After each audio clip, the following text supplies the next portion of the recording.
I'm looking through your deck that you shared. Did they forget to name a Christmas movie Christmas? Did the producers of that company forget to name it?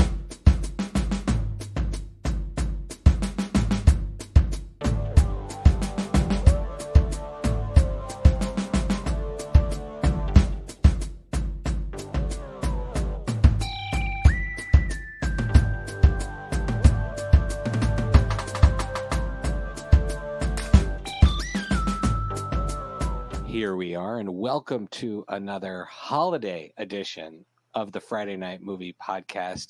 Becky, we're pumping specials this week because we're nominated for a Signal Award, and we're just going to keep the content going. But also, I have my holiday suit on, and we have some incredible guests with us because this is a holiday-themed episode. And one of the experts on the holidays in our family, the person who watches the most of the Christmas movies that I know of, is my wife, Allie. Allie, welcome to the show.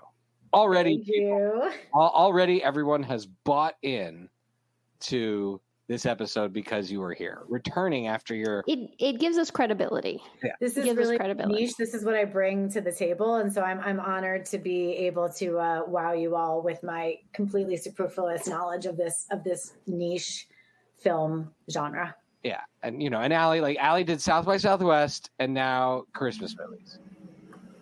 I have range. Tracks. I don't know what to tell you. So our guests, which we'll bring on in a moment, are Matt and Kiwi Callahan. They are the creators of the most incredible game. It is Bad Christmas Movie Bingo. It's available in 50 retail stores. People should get it for the holidays. Even if you don't celebrate Christmas, clearly, we're all Jews here, and there's a lot of watching this in your house. You definitely celebrate movies, even if you don't celebrate Christmas. So that's what it's really about. That is the tagline of this episode, Becky. That's amazing. Mm-hmm. Before we bring Matt and Kiwi up, I just want to tell a brief story because we'll tell it again, to be honest, because it was just too amazing that Lily's coming to visit. Lily's en route while we're recording this episode. And one of Lily's favorite activities is to send all of her mail that she can't get in Spain to my house. Last year, I think she split it between our two houses. She's not holding back this year. So much mail that mail must be falling off trucks in Arlington, Virginia. Because at 11 o'clock last night, and we do have the ring. If you would like to know Shai's home address, just troll the highways around Arlington, Virginia, looking for my sister's discarded packages. There are so many Amazon packages that Lily has sent that they literally fell off the truck and landed in Arlington Boulevard, Highway 50. This is a highway, okay? And at 11 something last night, we get a knock on the door. We turn on the Ring camera from bed because we're almost asleep, and there's a fully armed person with guns and padding, a holster. Yeah, I thought a militia was coming for us. Oh, we heard you like Amazon packages, Shai, and now we'll get you. And it was just a really nice officer who had gotten a call that some Amazon packages had fallen on the highway. And they were Lily's. And I hope it was worth it. Lily, I hope it was worth it, whatever you ordered. So the holidays are coming early here. And wait, Shai. Yeah. I've reflected, though, on this moment. When the doorbell rang, I said, I can't go down there. There's a man down there with a gun. Shai, you go into the door. I realize now that we said, go get this. And then you had the smarts to be like, we can talk to him through the ring. Allie, this is the moment I've been waiting for. The elaborate security systems up to our house came in. I was like Kevin McAllister. One of the episodes of Christmas yesterday. You were. It was like he stopped at the little micro machines that you put outside the doorway, and he couldn't get past them. He was foiled by all your shenanigans. He wanted to, so clearly he didn't choose that. Okay, so we've talked about how the prep for the holidays is going with us. We are now going to bring in two experts. We are bringing in Matt and Kiwi Callahan, the inventors of Bad Christmas Movie Bingo, a game that has taken the gaming world by storm. It's been at Christmas conventions, Christmas markets, over 50 retailers in the United States. They're selling so many that I'm not sure. Do you have any left even? Is it worth us even talking about the game? I appreciate you asking. Yes, we do have some left. Yes. Okay. All right. That is the most important starting point of all of this. So go to badchristmasmoviebingo.com. Right? badchristmasmoviebingo.com. And there are imitators out there. I want everybody to know there are some cheeseball imitators. There are some Amazon imitators. Don't buy any of those. Don't buy a single one of those. Go and get the correct one. So this is a special video episode of Friday Night Movie. We don't always do a video episode, but we're doing a video episode because you're handsome people. And also we can do things like put the website up. So fancy. You're actual video creators by trade, so I think it's hilarious that I'm doing all these tricks. So Matt and Kiwi, you yourselves are like a Christmas movie story yourselves. So just introduce us to both of you. Well, I'm Matt. This is Kiwi. We are a married couple. We have been together for 22 years. We are actual high school sweethearts living in New York. As marketing professionals and video professionals. And as a drunken lark one night, we had turned on a Hallmark Christmas movie, had never seen one. And then we watched another one. And then we drank some more wine. And then we thought to ourselves, wow, these are the same movie over and over again with slightly different actors and plot points. We should make a bingo game out of it. Wouldn't that be funny if we made a bingo game out of it just for our own silly purposes? And then here we are. We turned it into a real thing. Bad Christmas Movie Bingo, like you said, is in 50 retailers. We sell it online. We sell it on Etsy. We sell it on 1-800-Flowers. It is a bona fide hit, if we do say so ourselves. And we are so happy to be here. I'm going to stop talking. Go for it. So here's the game, everyone. For those watching at home, you can see the game. This is, by the way, and I have my copy right here. It's very classy. This is some serious, I don't even know, it's not corrugated. It's like very serious, fancy cardboard. There's a little velvet bag in there for the pens. We did want it to be a real thing. You know, we grew up playing board games and we were like, we wanted to have that feel, right? Yeah. We wanted to have that feel of a family tradition that you can revisit every year. You pull it out of the coffee table or you pull it off the bookshelf or wherever it is. And it's this wonderful thing that hopefully brings a lot of people a lot of joy and laughter. Yeah. Oh, sorry, Kiwi, go ahead. No, I was going to say the other aspect that we really went back and forth on was whether or not for it to be reusable or not. Because we got a lot of advice at the beginning from people who were like, yeah, but if you make it disposable, they have to keep buying it over and over. And we were like, yeah, but these are reusable, environmentally friendly. And well, I don't know about that. It is plastic. It's environmentally friendly as they can be. Becky, you lived in Berkeley. Does this count? Yeah. I'm sorry. If it's not made of flax or hemp, I don't think it counts. Is it beeswax? Is it beeswax based? It could be wax based. Okay. Yes. We're working on the compostable aspect. Yes, compostable would be great. Stay tuned. Definitely in the roadmap. Yeah. Exactly. So you made the game, and this now. I have to admit, I am a Grinch about Christmas. I am the worst around Christmas to be around. One of the worst. I root for Scrooge like some of the time in the movies. I'm like, yeah. So not the part where he's mean to people. No, just sure. But the part where he just wants to be left alone and he wants people to pay their rent. I can wait. Yeah. Stop singing out strong get off my lawn vibes around Christmas time. Yeah, that's all the security. That's Shai's vibe all the time. Yeah, so I have all the Shai's dream home has like a moat and a fortress wall. Yeah. And so, but this is like an incredible incentive for me to watch when Allie watches with our kids, because I'm going to have so much fun picking out things. For example, if I may read for a moment, woman with great career is sad on the inside. Every movie, every time.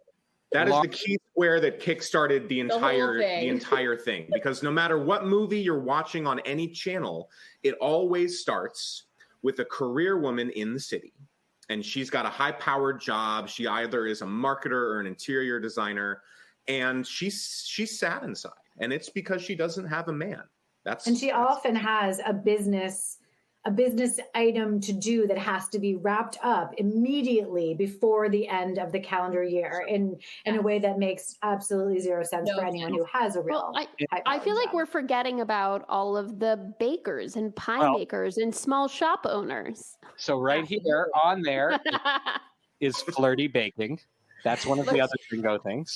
Another key square. A lot of flour just being tossed back and forth. Oh, you stop. We're not making cookies. We're flirting. Who is cleaning up that mess? This is the question. Flour is such a pain to clean up. I mean, you basically have to vacuum it. I don't know. It's one of my everywhere. And God forbid if it gets a little wet, like you're screwed. It's paste. It's paste, and you're not getting rid of it, and you're not going to throw it down the drain, and then. Yeah, I don't know. It's a whole thing. Candace Cameron Bure is not cleaning that up. No. Among the many things she's not tolerating. Small business in trouble.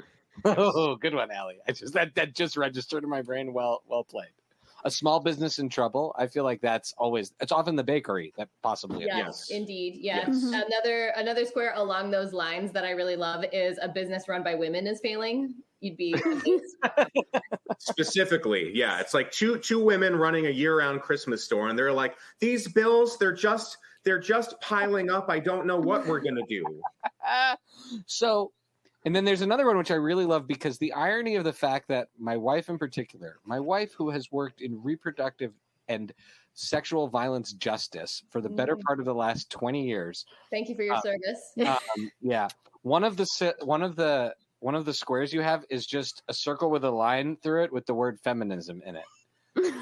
Is that like a free square? Like you're free, just your free square. We call that feminism strike through. We worked on crafting how to say this. Like that square used to be this sucks for women. Like there's a lot of different ways that you can craft it. But part of what we do when we're writing the squares is that A, it's got to be short. B, it's got to be to the point.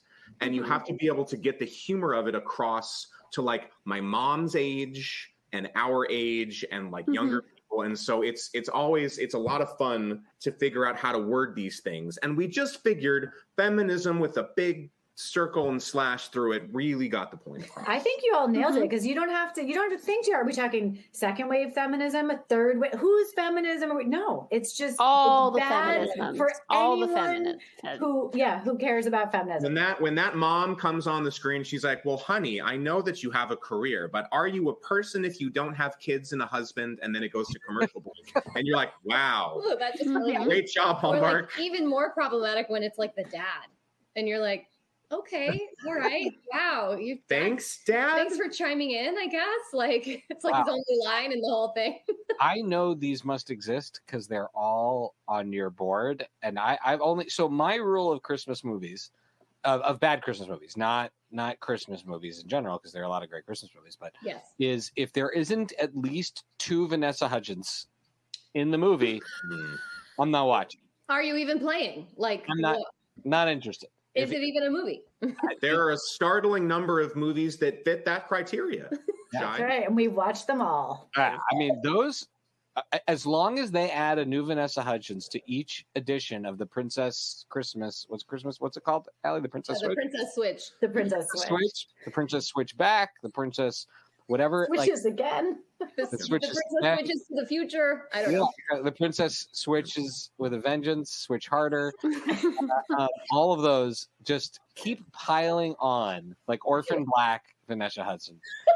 You want to be like in an infinity mirror of Vanessa Hudgens. Like just yeah. One of our boards we affectionately refer to as the Prince board. I think it might be board number 2. There's 15 boards in the box. And one of them is what we call the Prince board because it allows us to deal with Prince themed Christmas movies. Yeah. Because there's always 4 or 5 of them a year. And even though all the boards will work with all the movies, we specifically put a couple Prince related ones on it. And like my favorite is the placement of the 2 squares that is Rich guy is not the right guy, parentheses, unless Prince. And then the square next to it is just Prince. I haven't examined that board, but do you also have the image of the artist formerly known as Prince? Because if he made it into the films, that would really take that board over the top. That's really That's a smart. great idea. And actually, so we are working on some expansion packs, because we do want to do some that are focused on some of these like little subgenres, like the royal ones and also like the dog ones and all those, you know, those the dog ones. Which are the worst. Yeah. Especially if you're a dog owner. Like, how's Rocket doing, by the way? Oh, he's the cutest. He's one. Okay. Becky has a dog too, Sabaka. Oh, amazing. Okay, well, anyway, as a dog owner, the dog ones are the worst, because like they just do the worst things with like dog ownership. Like the one that sticks out in my mind is, I don't remember what it was called, but she was taking care, somehow like had like convoluted plot to take care of her neighbor's dog or something, and this golden retriever, and she takes them to the Christmas tree farm. The dog gets off its leash and runs off, and she's like, oh no, Rover, where are you? And she goes and looks, and then she runs into the romantic lead, stops looking for the dog, has like a whole scene. Drop that thread. They just drop the thread of her lost dog. The dog can probably smell how good looking he is and is going to come back. It was like you're watching a play and someone comes on stage and just puts a handgun on the coffee table, and then nobody talks about it. And you're like, we need to deal with the handgun. It was a lot. Really it was concerning. It was very concerning. I have a question. Is the theme of mistaken or switched identity too broad to be its own subgenre, or would that be a subgenre? Well, that's a good question. It is a square on the board. Someone hides their true identity is already a square. Or a mistaken identity. Like you don't realize the guy you're falling in love with is really your boyfriend's brother. Right. Yes. Oh, wow. Like that's they use that trope so often across so many different movies that it just kind of is like, it's basically like fake snow on ground at this point. It's sprinkled throughout. Yeah. Okay. So another one of the subgenres that we really love, though, is so Hallmark has its other channel, which is Hallmark Movies and Mysteries, which we have now started affectionately referring to it as Hallmark Troops and Ghosts. Because really what that channel is really just movies about the military, like military personnel and like people who die and sometimes come back to life. But it's like they're extremely depressing movies all the time. No like joy. Tragic lockets and widows are just everywhere. Like the ground is littered with widows. So we love calling that Troops and Ghosts. It kind of deserves its own genre. So the military veteran one is definitely one that we're looking at, because they have their own things, like someone comes in carrying a large duffel bag, over the shoulder, back off the ship, carrying their freak weather event keeps them in Afghanistan, like that kind of Thank God, I thought the duffel bag had a dead body in it. That's what I thought you were going with that. That's Lifetime. So we have, believe it or not, we have more than one game that were created on the Friday Night Movie Podcast. We even have a prototype of the card game, but here it's right here. We made a bunch of them and we bring them to Comic-Cons to play with people. Like we actually have a Friday Night Movie card game, but we're not as industrious as you guys. So we've never written down instructions, and it probably needs.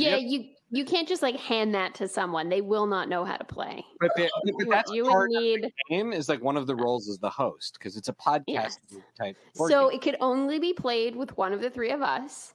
They're very expensive, but when you purchase one, we come in the actual wrapping, in the packaging. Okay, great. We have a bunch of games. I think eventually we could create a Friday Night Movie board game with the amount of games we've created on the show.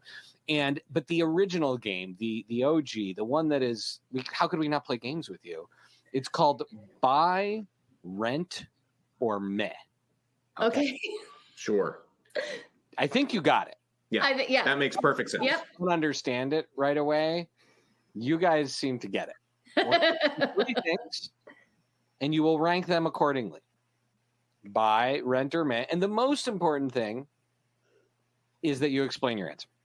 Okay. And we all might play a little bit. Sometimes we jump in with just having everybody do it takes forever. Sure. But so we're going to work our way from good Christmas movies to bad ones here. because this is a movie podcast, and we have talked about all these movies that I'm never going to watch just now.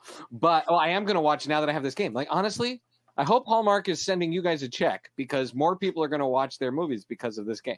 I think they know that, and like they're not really going to give us the time of day because we have the word "bad" right there in the brand name. But like they know what they're doing. Yeah. They know you should do a crossover with them, a crossover movie event. So we were at Christmas Con, and all of the Hallmark movie stars and a lot of the screenwriters were there, and 3 screenwriters bought the game. Like they stopped in the booth and thought it was hilarious. They were like, "Oh yeah, I wrote that movie." Like, and then they were like, "How much?"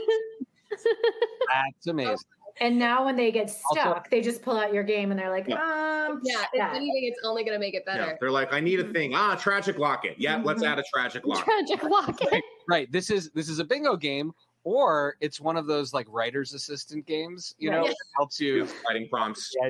Yeah, so the 3 now these are right again, we're Jews, so we don't have strong criteria of what's a Christmas movie or not, right? We're not going to get into this.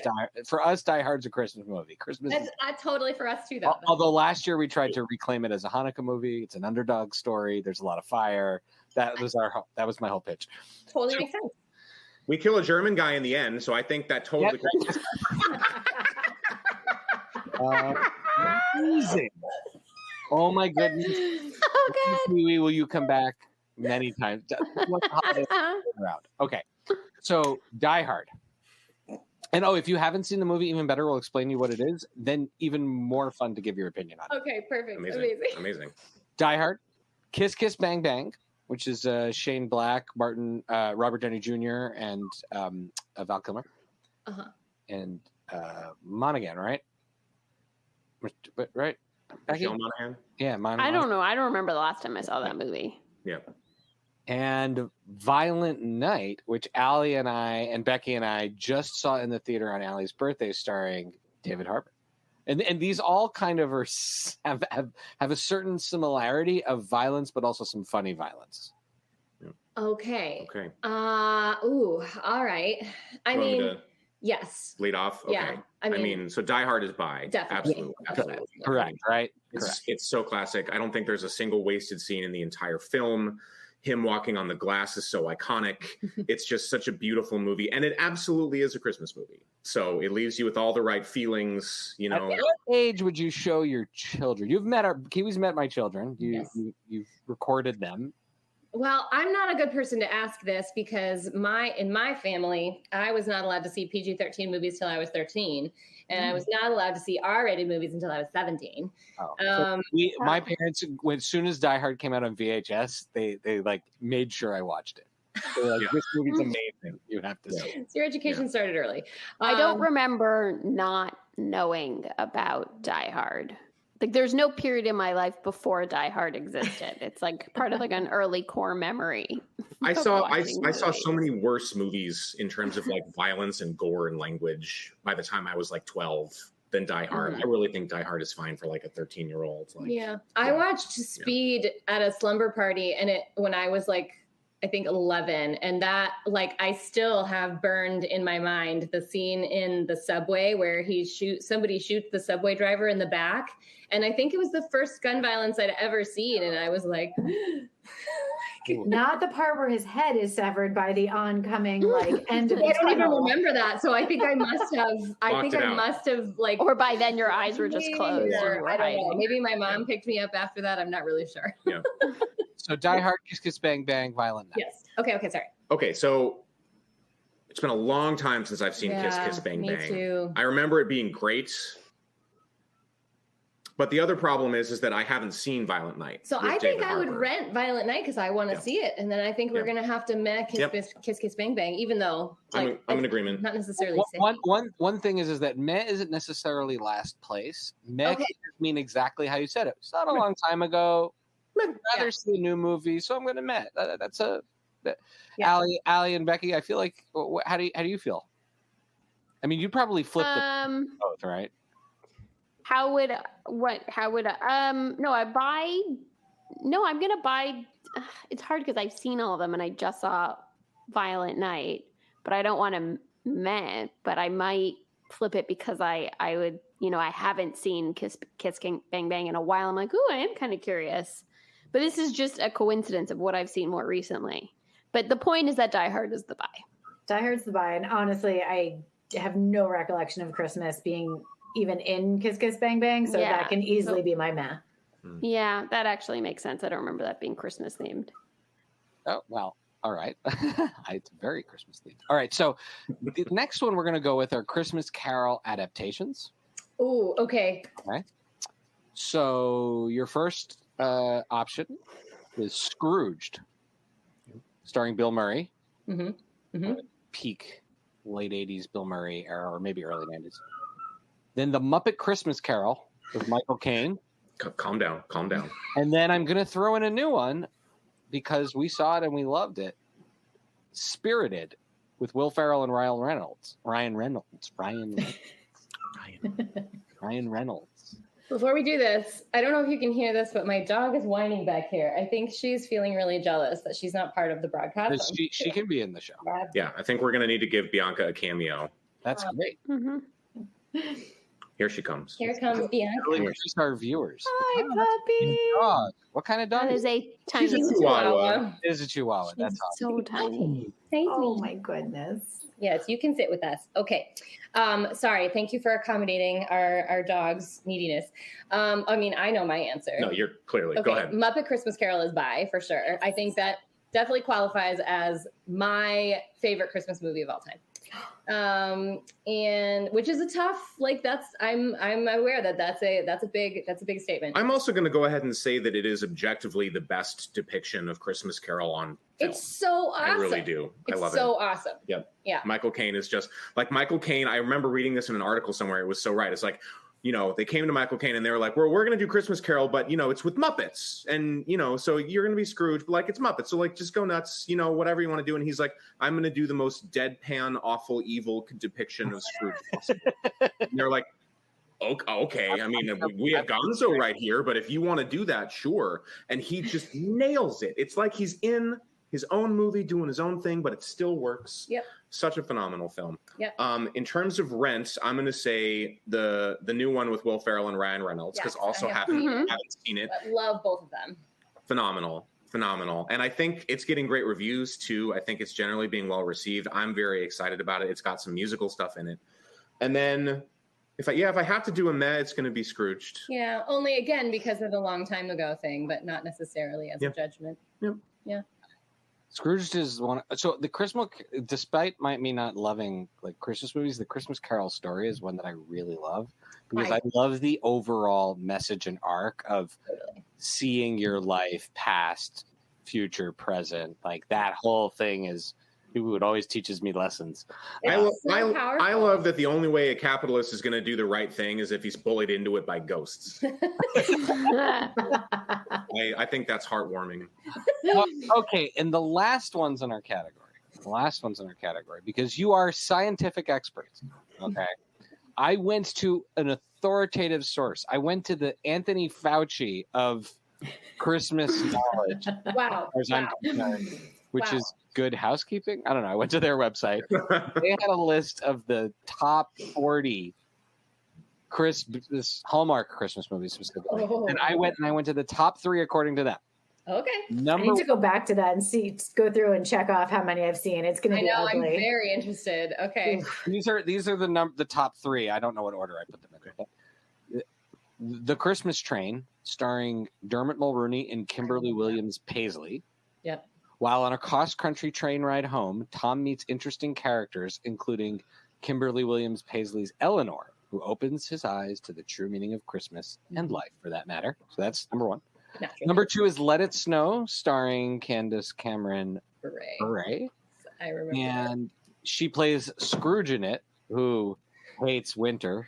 Cue joke from Allie about all the other things she hates and people. Yeah. And she opens a ski lodge or something. Okay. And then number 3, starring Gretchen Wieners herself, Lacey Chabert. Yes. A Royal Christmas. And it's picture this. This is how it's written in Good Housekeeping. Picture this. You're preparing to spend the holidays with your boyfriend. who just told you that he's heir to the throne of Cordinia. That's the description.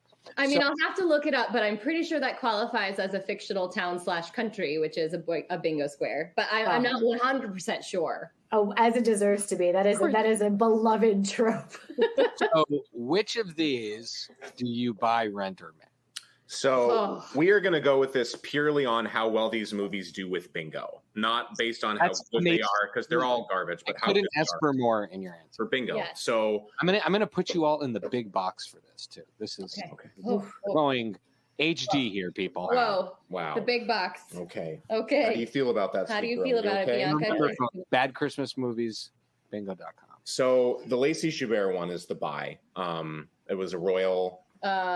A Royal Christmas or a Royal Christmas holiday, however we're saying that. Happy Christmas holiday in a castle or something. I don't know. Yeah, for lots of reasons. It's got most of the squares. You're going to do great on the Prince board, but you're going to do good on all the boards. I mean, it really ticks all of the boxes. Fictional town, country. Yeah. You've got a pretty dress reveal. Yeah. I think you even have a pretty dress reveal coming down a spiral staircase. Yeah.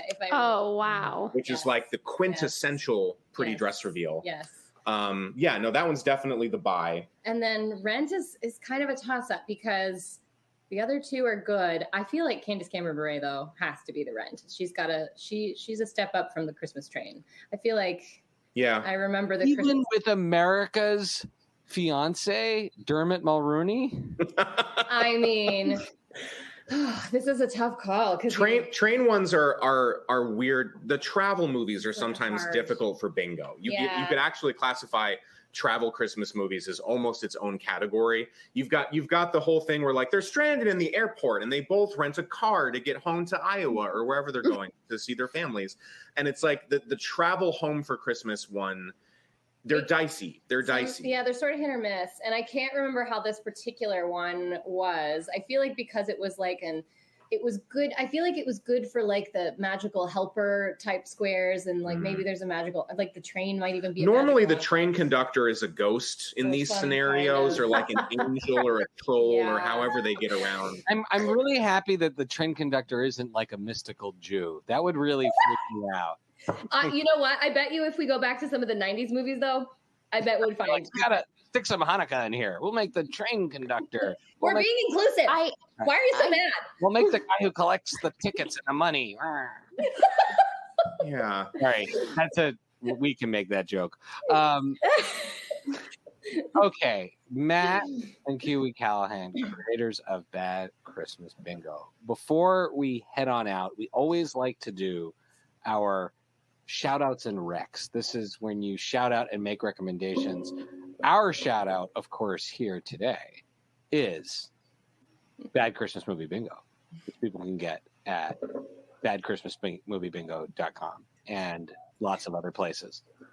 But what are your shout outs and recs? Are there things that you recommend this holiday season or just things that you're interested in watching? Maybe you're just watching like a cool murder show that you want to tell us about. Oh, we are. Well, okay. So, that is so opens up a whole thing. Okay. So let's start with Christmas and then we'll move into non-Christmas.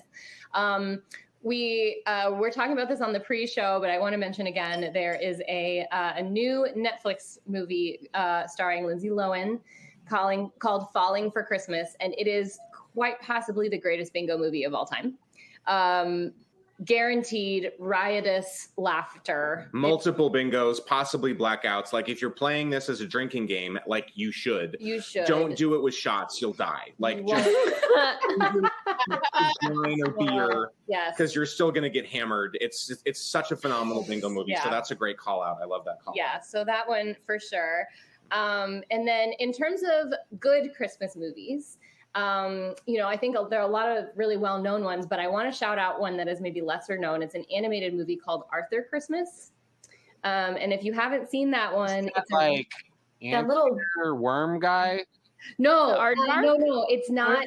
It's set at the North Pole. So you got, it's like generations of Santa Claus and it's like who's taking over as the next Santa Claus. It's nothing related to the PBS show. It's But you've got Jim Broadbent, Hugh Laurie, James McAvoy. What?